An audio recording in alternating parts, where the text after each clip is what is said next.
Welcome back to Relegations, otherwise known as the least open bracket stage of the Relegations. Anyway, we're in the first phase here, and it's time to start things off with North America this week. We're going to see some fantastic teams. Currently, there's 62 teams that signed up this week that are all competing to try and get points to get them through to a relegation shot. And we saw a really cool day of games yesterday. Variety's new team ended up coming up on top for Europe, but we got a lot of new super teams potentially being formed. You know, that term's always thrown around, and it never actually happens. I mean, all the expectations, it's so difficult to live up to those, but I am really excited to get a look at some of the new teams in North America today. Completely agree. One of those teams is going to be, on paper, they're called In Memory of Gabe, after poor old Gabe dipped, is the best way to say it. But here's the standings, and in the standings, obviously, when you get first this week, if you do become first, you get 100 points, 60 for second, 40 for third, and it goes all the way down to 8th there for 10 points.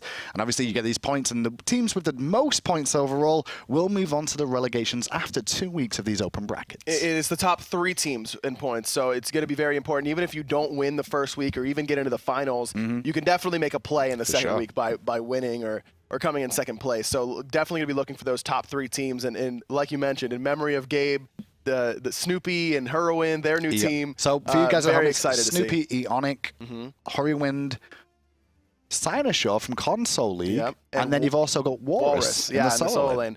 Very excited to see this team perform, how they're going to do. I mean, Snoopy and Eonic, those two have been together forever. I mean, it was in the Cog Red days. I'm very excited to see that duo lane come back together. And then Hurrowind's really been paired with Homie for a very long time. All of Season 3, it was Hurriwind plus Homie.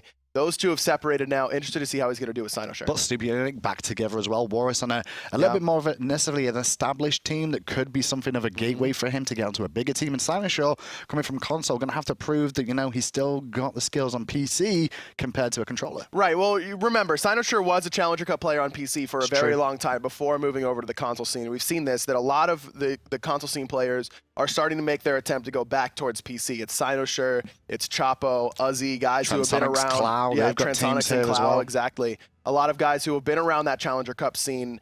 Fun Crush, a.k.a. the Mollusk, who was a Challenger Cup player, then went over to console, and now he's back on PC. Interested to see how they're going to do today. Well, it's going to be a round of 32 game we go into straight away here. Picks and bans are now ready for Memory of Gabe versus, I believe it's Team Way. I don't know too much about Team Way just yet, but obviously with 62 teams in, we can only really look at the big names overall. We may see some interesting players, though, that maybe have a lot of potential, or even a team that comes out of nowhere. I mean, we saw Variety's new team drop a game early.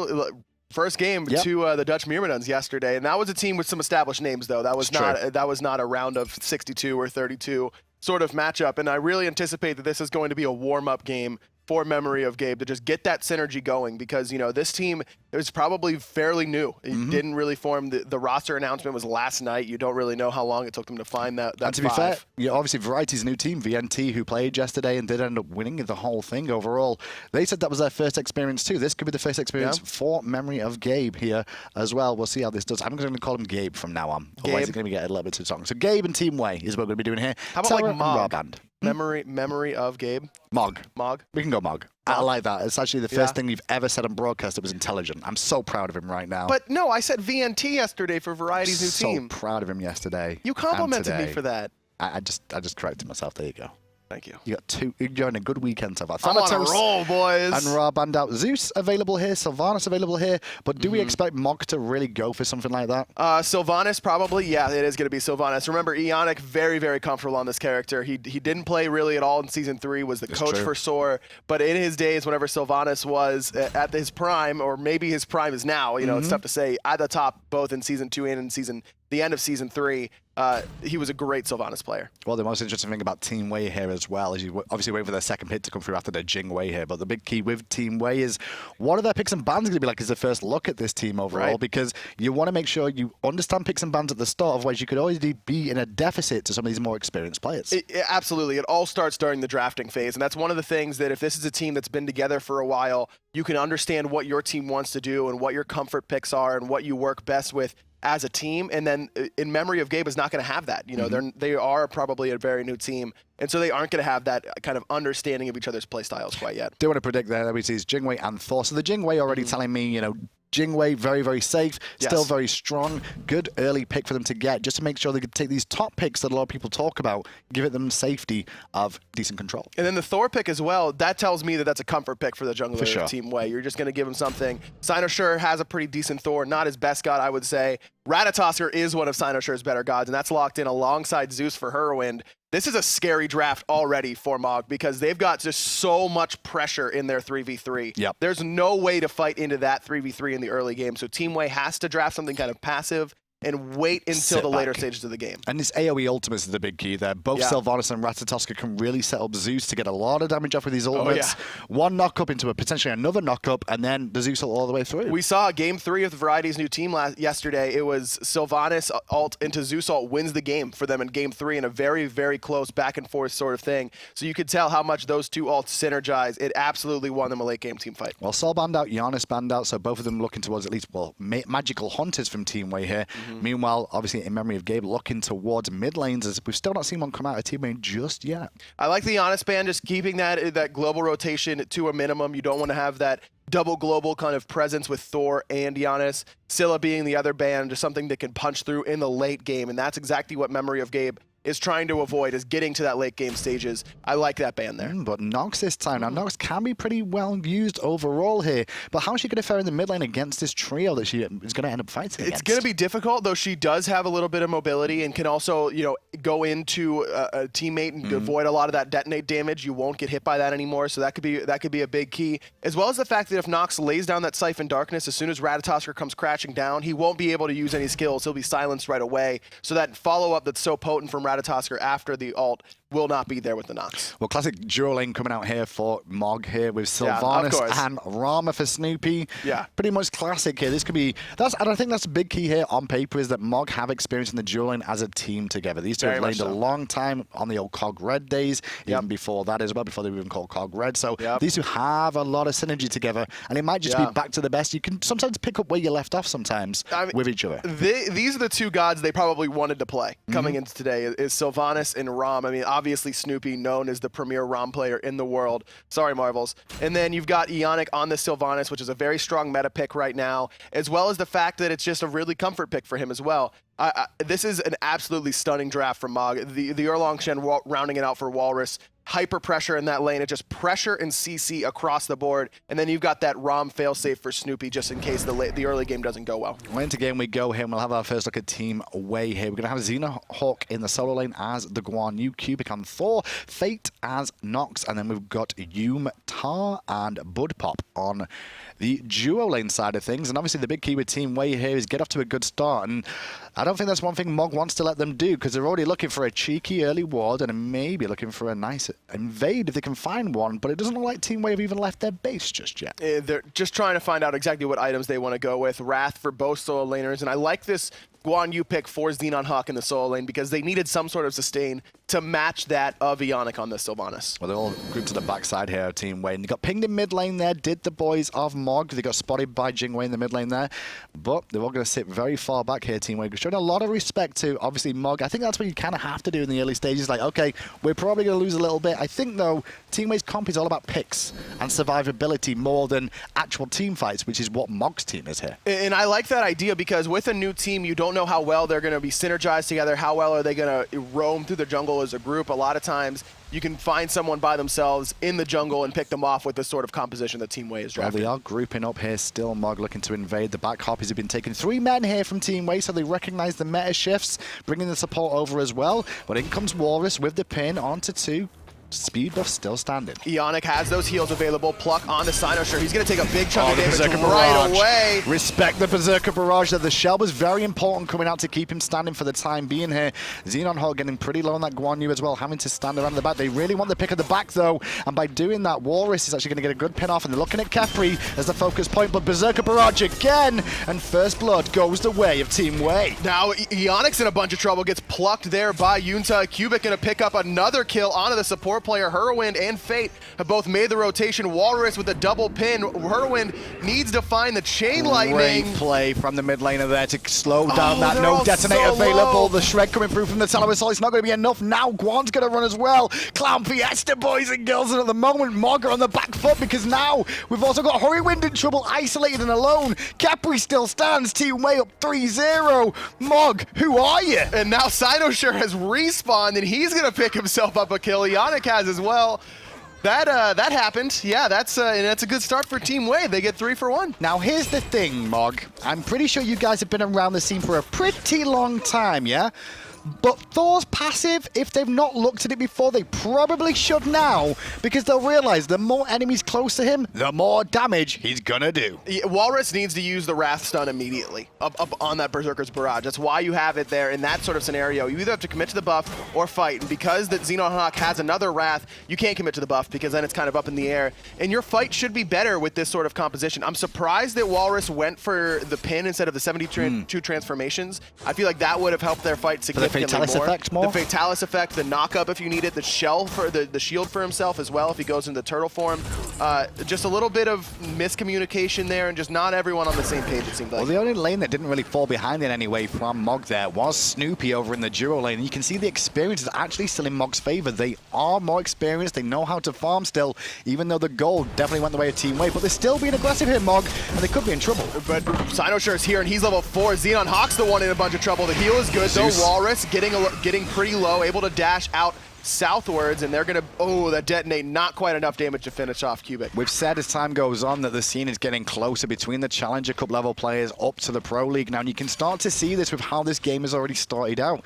Yes, there is plenty of experience on Mog, and they're utilizing that to still gather a lead, but Team Wave, for all intents and purposes, understand what they're supposed to be doing. They're fighting, that's for sure, and you see that experience lead for In Memory of Gabe, because it's actually kind of funny because they lose the engagement, right? And they lose 3 members, but then they respawn and there's still fighting going on, and so they finish off that fighting, and then it's Team Way who has to back, or they die and have to respawn, whereas In Memory of Gabe is already respawned and is there farming. They're able to kind of take advantage of that. So it's really not all bad that they lost 3 members there, because they were the first ones to be able to actually farm the map. Well, now we're going to see level 5 on Cynosure. Still level 4 on Hurriwind though, but they're looking to invade the red buff of Team Way on this left-hand side for the time being. The red buff still not reset just yet. Khepri still has aggro, but we're going to abduct Cynosure really into the silence combo from Nox, but he's not enough damage. Meanwhile, it's Khepri. That's one hit from Def, and Eonic will pick it up with the wisps and the enhance. Cynosure up in the sky, looking towards Jing Wei. He's going to catch the agility, actually. Budpop has to use the airstrike, but then goes back towards his tier 1 tower. Oh, I think that was a bit of a small mistake from him there. He's only one hit from Def. Snoopy has his ultimate still.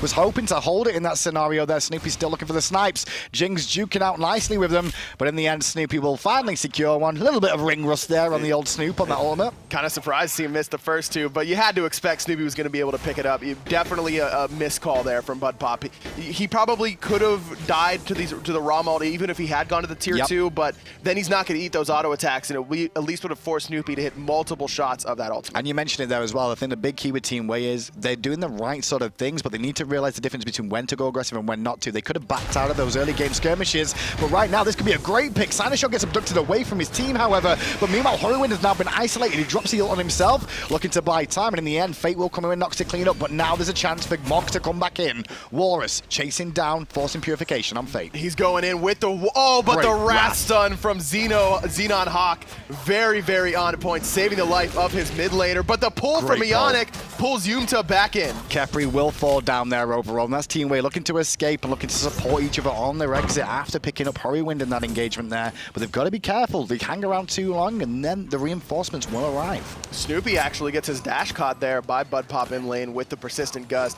He's going to be okay for now, though. No ultimate still for Budpop. It actually looks like he uses Sanctuary there underneath that tower. That's probably why he survived for so long. It's been a long time since I casted the Challenger Cup overall, but I'm pretty sure I do recognize XenonHawk and I do recognize Fate. I feel like they're the two that I definitely remember those names somewhere along the line. So there is some experience here in the Challenger Cup scene, actually being around there for sure, and it's actually kind of showing through here that they've been around for a while. I mean, we saw yesterday a bunch of Challenger Cup career players, Death Panther being one of them, having a very great showing up against VNT, so no surprise surprised to see it here in the NA scene as well. These, like you mentioned, these Challenger Cup teams, they're getting better practice. They're understanding the meta at a higher level than they ever have before. No joke indeed, and now they're actually giving it as good as they get right now against Mog, but XenonHawk is in a bit of trouble here.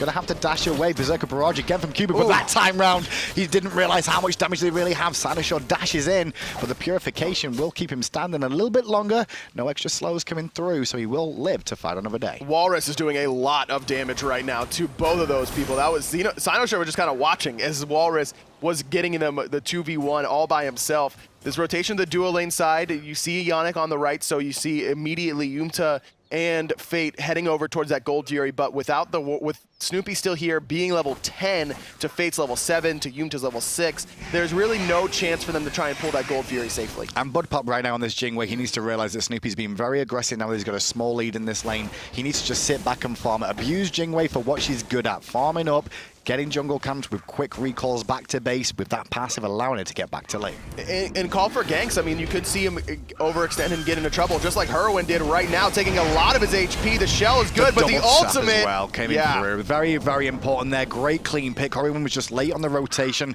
Didn't expect the full all-in from Team Wei there, but that man-kill advantage. And Mog still want to try and go aggressive onto the red buff. Cynosure's here this time, has a speed buff for himself. Snoopy has the red from Mog, but not theirs. The red buff invade actually looks like it may have paid off. I don't see it being picked up by anyone. They did manage to take pick. I think that's Snoopy's rotation's been quite strong at the moment, having this pressure on Budpop. They're looking for the left-hand balls here as well. Mog's still looking to pressure and find these experiences. They realize, experience very important in the early stages of getting these leads. In Hurriwind, already 0-3 right now. 3 of Team Wei's 5 kills onto the mid laner from In Memory of Gabe, and he's got to be careful. I mean, Zeus, great in the early game, great in the mid game, great in the late game, but he always has the same weakness, and that is he's incredibly immobile. I love the shell pickup from YoomTah, and he's used it very, very well thus far. That is the best way to negate that damage from Zeus ult and Zeus's Chain Lightning as well in the jungle. And we mentioned Team Wei's comp, all about picks. If they can keep finding picks over and over again, especially onto that man in the mid lane who's already died 3 times, they can continue this pressure. Now they've got Khepri on their side as well.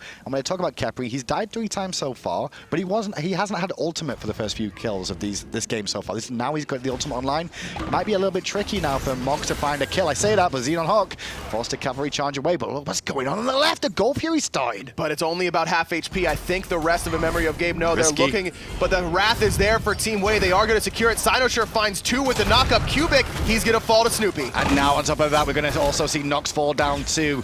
YoomTah could not get his ultimate off in time. He won't even get it off there either, as he's bursted down 3-for-0 exchange for the Gold Fury. I'm pretty sure this could work out better for Mog if they can pressure this tier 1 as well. And they're going to be able to. 5 people here. They've got the sustain from Eonic, but they don't even need it because everyone is full health. Budpop uses that rapid reincarnation to make sure he's there to defend, but it's not going to matter. 3-for-0 and the middle tier 1 tower, all for an 8-minute Gold Fury that is heavily in favor of the veterans on In Memory of Gabe. Well, luckily enough, Mog do not recognize the speed buff was available for Team Wei there, otherwise they could have looked to invade that and the blue buff as well. That timing situation is very interesting because generally the junglers will look at their own buff to give an idea of when the enemy buff's coming up, so that's why they don't actually know it was available. Cubic able to pick up his own speed buff. He's 2-1-3 right now, finished off that Hydra's Lament. And I like the fact that he's farming very well, even despite the fact that Cynosure is 2 levels above him. It's Cubic trying to make things happen in that jungle. He's already got that second item online, and he needs to be ganking that left-hand side. Like you mentioned, Snoopy's been playing super aggressive so far, and Hurriwind's been moving up too far as well. He's got a lot of options, and he should take that farm that he's gotten and try and make some plays with it around the map. It's time to start making those ganks. I'm looking at YoomTah right now on this Khepri as well, because I actually like his itemization choice. Now, on paper, this is not something I would really suggest to do in the grand scheme of things. If we watch Snoopy box and get into a bit of an awkward situation there, he may actually go for the all-in. No, not for the timing, just poking him down. But the Khepri here went for magical defense first of all, worried about Zeus overall. But with Zeus being shut down now, he's invested into physical instead of finishing his item. Meanwhile, Snoopy is taking on the world. Oh, Fate not on the mark there with the Night Terror. Love the body blocks coming out of YoomTah. But yeah, the Whalrus teleports in. Cynosure's here, finds 2 2 with the knock-up. Scarab's Blessing onto Fate, but he's going to be in trouble. Snoopy's got that ultimate. Well, this is good work to stay alive for now until Snoopy goes to the sky. He gets 1 shot, 2 shot, not so much. The third, if he hit all 3, he could have got a double kill there. However, Mog can now pressure the tier 1 and look towards Budpop as well. Budpop needs to be very careful. The CC chain from Whalrus is perfectly executed. Snoopy able to pick up his 2nd kill, 4-0 and 3 for the Hunter. And now the tier 1 tower is going to form on the left-hand side too. Right-hand side, XenonHawk did not rotate on the Guan Yu, doesn't have teleport yet, wasn't level 12, like we saw Whalrus come over to this left-hand side, but he's going to get the tier 1 tower on the right to answer back the tier 1 on the left, but it doesn't back the kills or the invade on this jungle. It just way too much in favor of In Memory of Gabe right now. Almost 7,000 experience, 2,500 gold, but that experience mark is the big difference. It's really on Snoopy in that duo lane. You can see he was level 14 during that engagement. Budpop, I don't even think he had hit level 12. No, only level 11. And basically everywhere else, there's a level lead, except for in the support role. The best thing I see for Team Wei here is, yes, they're at a deficit now, but they did have a fantastic start to the game. Their mechanics seem to be in the right sort of areas. They seem to understand builds. What playing against these pros is going to be for them is a chance to realize what the differences are overall. Recognizing those small things that really matter in the SPL level of, like, you can't be somewhere at this time. You can't choose to take this trade. You can't choose to continue a team fight a little bit longer chasing an extra kill because it can come back to haunt you. Exactly. Yes, we can get the gold Fury in this scenario, but what are we going to lose for it? Yeah. Exactly. Cynosure really could have found a 5-man knockup there at that gold Fury. They were lucky that he only found 2. So you do have to be more wary of what the other team is going to do in addition to what you're doing. And I think the basics are good from Team Wei. Like the basics, the picks and bans seem solid. You know, the decision making at the start of how they grouped up. I mean, the fight was a little clown fiesta-y, but sure, Mog gave them that. So let's just abuse it. Whalrus going to go in with the Mink form, immediately plucked by the Khepri, but it's Cynosure coming crashing down. Scarab's Blessing being put onto Cubic. Meanwhile, they don't care about him anymore. They're going to pick up 2 in the jungle. And the big key here is Team Wei are trying to team fight an AoE team composition who's ahead. It's not going to work out for them. They were all about picks, but right now they're the ones being picked apart right now. And now it's Budpop. That's going to be the deicide. Sanctuary going to save his life for now, but with the Wrath of Terra dot, that's going to finish him off. One more Eonic deicide for In Memory of Gabe. Team Wei, just no answer at all. This game does not really give credit to how well this game started for Team Wei and how they got off at the beginning of the game, focusing on Hurriwind. But right now, Mog going to show their experience. They're going to show that. And to be fair, this is something that kind of happens with the pros a lot of times, is that if they do play bad at the start, they'll try and be like, okay, let's make the scoreline really big so nobody will ever look back at this and realize, you know, we were in a little trouble for a minute or 2 here. Yeah, it was a blowout, right, guys? Just look at the kills. But in the early game, it certainly wasn't. They are going to get the Fire Giant Cubic up into the sky. Cynosure was just zoning out the Khepri there. Cubic nowhere to go. He's going to come crashing back down in the same spot, I believe, or in the mid lane to find some extra farm. But 5 members with Fire Giant at the 13-minute mark. And that last team fight that we saw there, I was looking at YoomTah there again on the Khepri. I don't know why he chose to abduct. I think he needs to take a little bit of a moment there, because by abducting, he puts himself in combat first of all. He ties himself up so he can't use any other abilities. And was there a real reason to hit Whalrus there? Well, talking about Whalrus, he's going to pick up Fate and now look for another one as well. He's going to hit Fate really hard. Budpop now on the run. Nowhere for him to go either. Whalrus chasing him down. He's going to pick. Oh, no. The nice ult there from YoomTah, as well as the dash to pair with it. Make sure he gets as far away as possible. But In Memory of Gabe doesn't really care about those kills at this stage. They just want the objectives. Another Gold Fury, this time in their favor. Yeah, extend the gold lead a little bit more here. Obviously experienced 10,000 at 13 minutes in. And now they can swing around to the tier 2 on the left if they so choose, or just try and force another team fight, because these team fights, they know Khepri's ult's on cooldown right now. They can look to use that to their advantage. Maybe even look for Khepri, who's got to respect the team would just march on him, especially if he's got no support in mid right now. Only level 10, not a whole lot of protections. The HP there from the Silver Talisman is going to help, as well as that tier 2 of sovereignty, but it's just not going to be enough to make him tanky.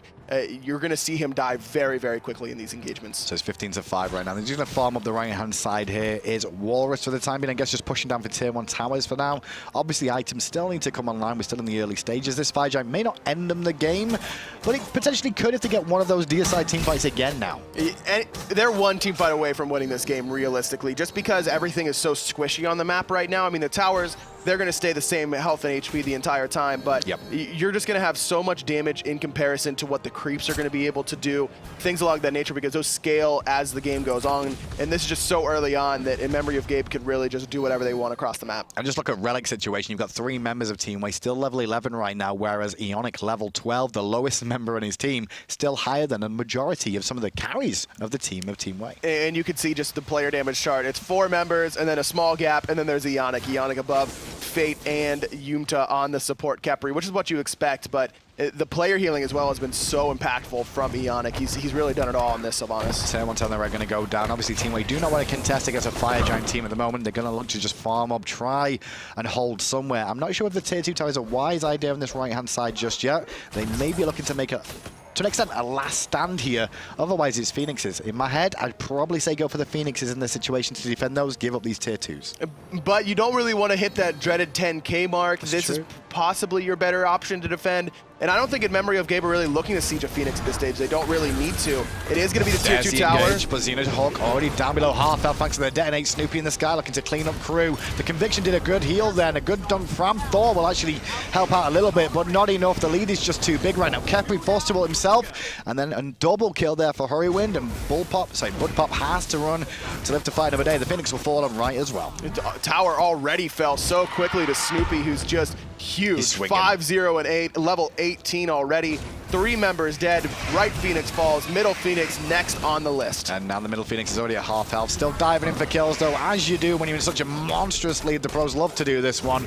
Sometimes they get punished for it though, but right now this time Cynosure will escape on the right. I don't think there's any punishing anything that In Memory of Gabe are doing right now. Still another 20 seconds on this Fire Giant. More than enough time to knock down this Tier 2 tower.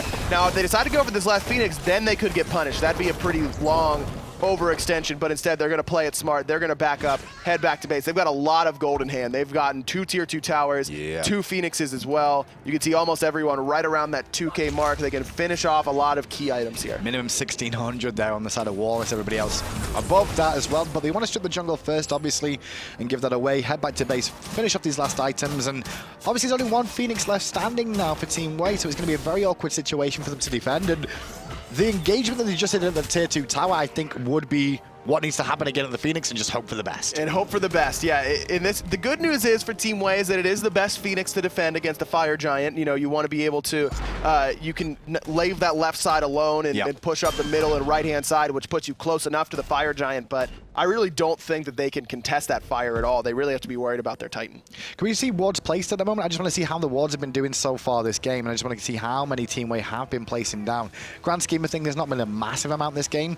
I just think, like, obviously trying to get some in the jungle for vision. They've got it on the right-hand side there between the Phoenixes on the mid and the right-hand side, but they could do it somewhere around the Fire Giant. Obviously, it's not easy to contest, but they could hope for a hope and a dream of a one-man army going in. Maybe Cubit coming crashing down, or XenonHawk coming around with cavalry charge. Yeah, teleport and Wrath, but I don't know if they're going to be able to do it. Fire Giant started up. It's falling very, very quickly. Already below 25% HP. No one from Team Way even gets a sniff of that Fire Giant. I mean, Snoopy's nearly 6 items at less than 20 minutes. It's going to be a rough situation. They're going to group up, but there is wards down here, so they know what's going on. Cynosure's going to go to the top early with the tree and look for a dunk and hit 2. He's going to find 2. Budpop able to dash out with the lightning storm coming down. Hurriwind able to pick one up. Cynosure picks up the second one. Fate, he's going to fall as well. Snoopy with the long range shots picks up the third. 2 only left alive. The duo lane from Team Way. They've got quite the task ahead of them. And this looks like it will be the game. You'd see Budpop going one more time and detonate it down. He pop goes the Weasel there for sure. YoomTah last to fall. Deicide the way of Mog, and they will move on to the next round. This is exactly what you expect from a team of veterans like this, even when they're put together in a new situation with new teammates. You know, Hurriwind, Cynosure, Whalrus, these guys joining the duo lane from Cogred, but I mean, that's what you expect. An 18-minute clean game there from In Memory of Gabe. I would call that clean overall. I think a lot of people at home might not call it clean either. On paper, I mean, on paper it looks clean. The first like 4 minutes weren't clean, and then the last 14 were basically perfect. You walk into a Thor, and you think it's going to go okay. Thor passive. But that was around at 32 anyway, so Mog will move on. Team Way may come back next week. Hopefully they do, because if they get lucky in the placement stage at the beginning, they may have a better chance to get a little bit deeper here. But here's a look at the round of 16 now as we move forward. We've got a lot of teams in here that you may recognize some names on, and we'll get to those as we do move into the tournament further. Gotta look at Don't Ban Scotty. Can you make one guess on who's on that team based on the team name? Team Money. You're right. Team Money. I had a feeling. And we're going to be seeing them next, actually. It's going to be Don't Ban Scotty versus Team Misfits. At least that's what production told me. We'll see what they do. Up next is going to be XenonHawk versus PUH Town USA, which is Cope Baby's new team as well.